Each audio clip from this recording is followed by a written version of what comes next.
All right, guys, this section I have Josh Morin on. Josh, I was looking this month through the first 3 weeks. I think you've issued like $50,000 so far, or somewhere right around that, right? Yes. Okay, cool. And for those of you who don't know Josh just went full time with us. Has a big history of being, business owner, supplement company, and then prior to that was network marketing. So, being in the actual direct sales side, like you've done sales for a long time, and it's just been about trying to figure out how to, make it make sense here. And one thing that Josh has done right away from the beginning is be super profitable through IUL sales. So Josh, what I wanted you to do was kind of go over what your process looks like, what you're doing as far as how much you're spending on leads and everything. You can definitely include that, but what the process looks for like you on selling IULs, how you explain them, and we can kind of go back and forth, but I'll let you rip for, next 10, 15 minutes, and I'll be here to bounce anything off of that you need. Awesome. Well, thank you, Zach. Yeah. So, obviously, I'm pretty new to this, and I made a joke on the would have been like 2 Mondays ago, or at our regional event about getting into the space where advanced markets, right? We say advanced markets Yeah. is supposed to be hard, it's supposed to be tough, and I just realized you don't have to be a middle-aged gray-haired individual to be good at this. You don't have to have 20, 30, 40 years of corporate experience or financial understanding. You just have to have, an eagerness to learn and want to develop yourself outside of like your day to day, 9 to 5 or 8 to 4, whatever it is. So, if you're new and you're like getting into this space, I always just like to say, like, it's not that hard if you apply yourself.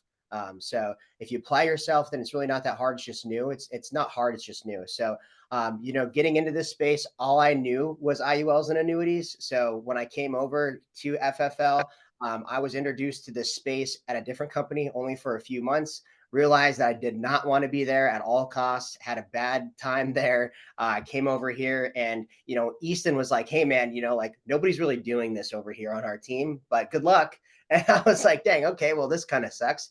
But I'll figure it out. And so he was, and at the time, I always make fun of Easton because he was like, I'm going to kind of like stick to like my mortgage protection, my simplified like clang and bang business. I'll let you do like the IUL and the annuity stuff. And then like all of a sudden, we've seen some of Easton's numbers when it comes to Yeah. IULs the last few months. So I always make fun of him that he at least owes me, steak dinner for introducing him to the world of IUL business. So, all things considered, one thing that I feel like when I started to get into this space was positioning. And in any sale, I believe positioning is incredibly important because how you position yourself is going to set the tone for the sale. And so I feel like what I offer that's a little bit different than like somebody, so a lot of people, how they like pitch an IUL is like my initial positioning. And so like to get just to like start it off, I always like say like I am the defensive guy to your money portfolio. So right there, I'm already like lowering somebody's guard because I'm not like the aggressive, like forward motion guy in somebody's portfolio. I'm the protection guy. I'm the safe and secure type of element to your portfolio. So just that like little bit right there, that already sets the tone for like the sale and like when I present to them. Because to be honest with you, especially when you're working with like affluent people who really know money and have a lot of money, when they look at like a 5 or 6% return on an illustration where 30% of it's getting eaten up by the cost of insurance, they're going to look at that and they like the gains itself in terms of like cash value accumulation is not going to blow you out of the water. Mhm. Like it really shouldn't. It's really not. Like when you look at any financial portfolio and you're like, oh man, like 5% after I pay the cost of insurance, it's not going to be like life changing money. So Yeah. if you can eliminate their expectation of the cash value accumulation from the beginning and position yourself on the defensive side right off the bat, it's going to set the sale so much easier because by the time you get to the illustration and you show them the cash value hypothetical values, then their guards completely let down and they're not like sold on like you know essentially bought and sold on married to the numbers of what the illustration says. So I'll definitely like start it off with that. Hey, I'm the defensive guy to your portfolio. I'm the safety and security guy. And I always make the joke is like, hey, if you want to go gamble in Las Vegas when it comes to money markets, I have a lot of people in the financial space that will definitely gamble with your cash. I'm not somebody that gambles with your money. I'm the type of person that's here to secure your cash and lock in your legacy. So Mhm. just like those little word tracks that I like put in here and there early on in the call or the suitability or whatever, wherever it is, typically it's a 2 call close. wherever I insert those word tracks, it lowers their guard, and it says, hey, this guy here is for safety and security protection. So that'd be like my first thing, is positioning before the sale as the defense to somebody's portfolio. Now I make this I say, like, I'm the Dennis Rodman to your, like Dennis Rodman was to the Bulls in the 90s. Somebody, Bowen, told me you shouldn't probably use that because, Dennis Rodman's a freaking quack. Maybe Dennis Rodman's not the best. I like that. Dude, my favorite sports team of all time is the Bad Boy Pistons because my family's from Detroit. So I mean, that Dennis Rodman is okay if you use that one, right? Maybe the Yeah. Pistons instead of the Bulls one. Right. Yeah, that's Yeah. fair. That's Yeah. fair. Yeah, perfect. Maybe I'll just have to change it up then. So, but You yeah, can tell people, like, yeah, it's before he painted his hair and went to North Korea. yeah. The guy that played for the Bad Boys Pistons, that one. Okay, I'm gonna start changing it to that one, because then it's not the Dennis Rodman that was dating Madonna. So Yeah, exactly. maybe we'll switch it up there. But I think that's the most important key when it comes to specifically how I navigate the sale, is the beginning positioning. So then from there, a few key points that I like to point out, as I say that this is the Swiss Army knife of financial portfolio products. This is not a replacement to your variable accounts. This is replacement to your fixed accounts. So variable accounts would be money market accounts, 401ks, anything that can go up with the market swing and also participate in the downside of the market swing. So you can see market volatility going up and going down. So those are variable accounts. This is not a variable account replacement. This is a fixed account replacement, whether that be like bonds, things that are a little bit more safe and secure, traditionally lower rates of return, but less losses. So this would be like a fixed replacement to your portfolio. And so, especially with like my affluent clientele that are wanting to really utilize this product on leverage, I say, hey, the value of this product is to be able to utilize this as a leverage point for your money portfolio. You're earning money in your variable accounts. Even business is variable, man. We've seen our income go up and go down. Our business expenses go up and go down. Some months we're in the green. There's definitely been months where we've overspent and we're in the red. So that business is definitely a variable account. Real estate can be variable. Anything that can have the opportunity to earn, but also the opportunity to lose, is variable. So what I say is if you're participating in a diversified portfolio approach to earning money and protecting your money portfolio, is when you're earning money in your variable accounts, anytime you make significant gains or any gains at all, take a portion of those gains from those variable accounts and stuff them back inside a fixed account that's going to protect the cash.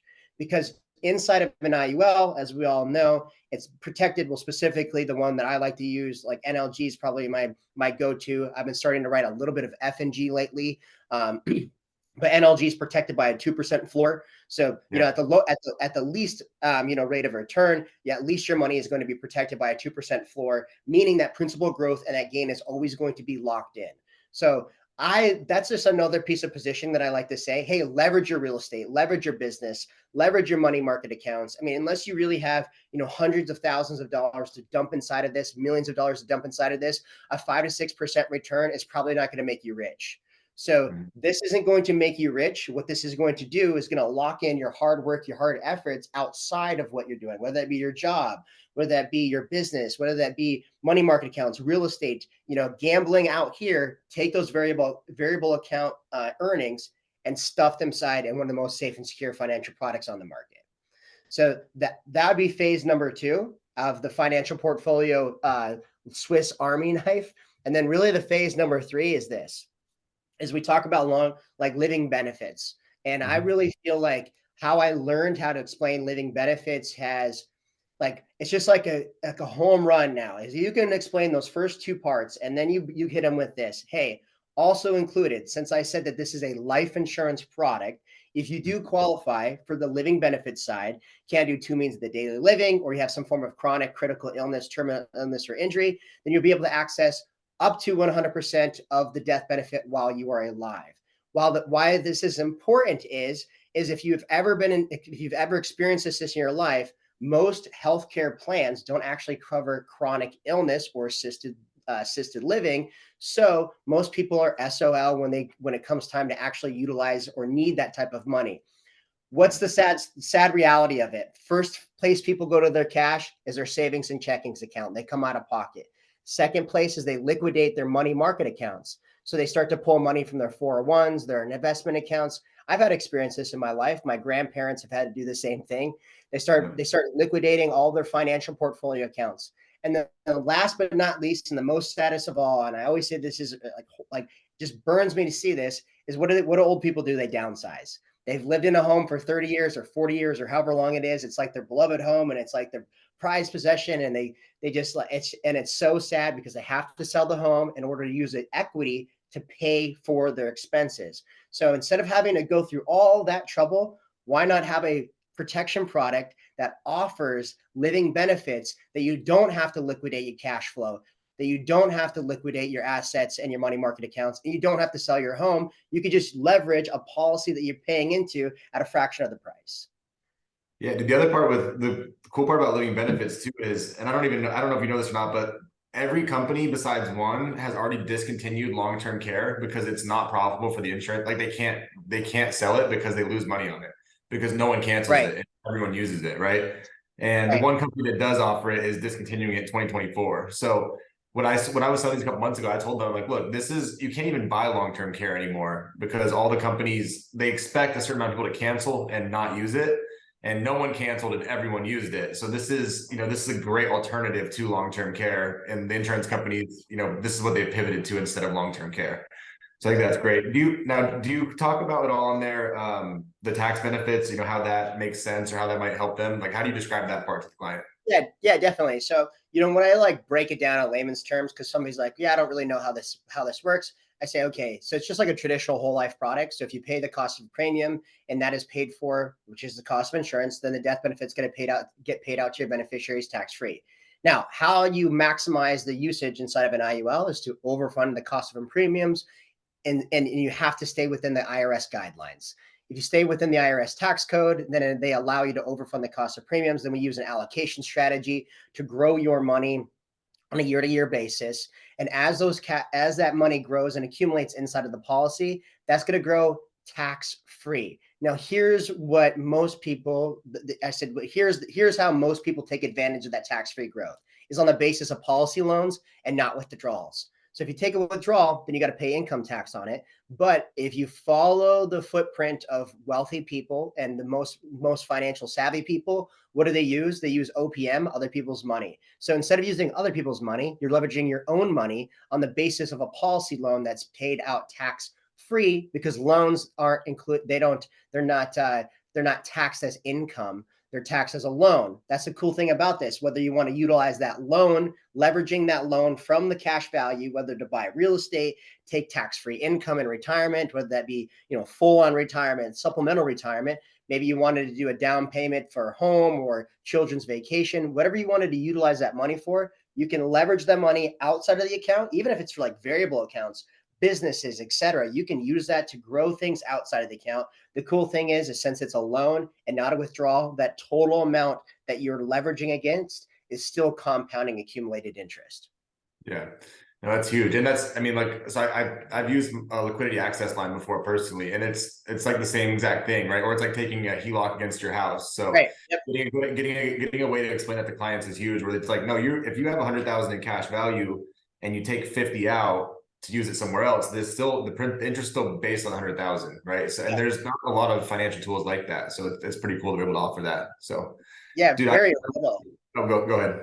No, just to base that off, piggyback what you're saying, there's almost nothing out there that really offers the same amount of leverage.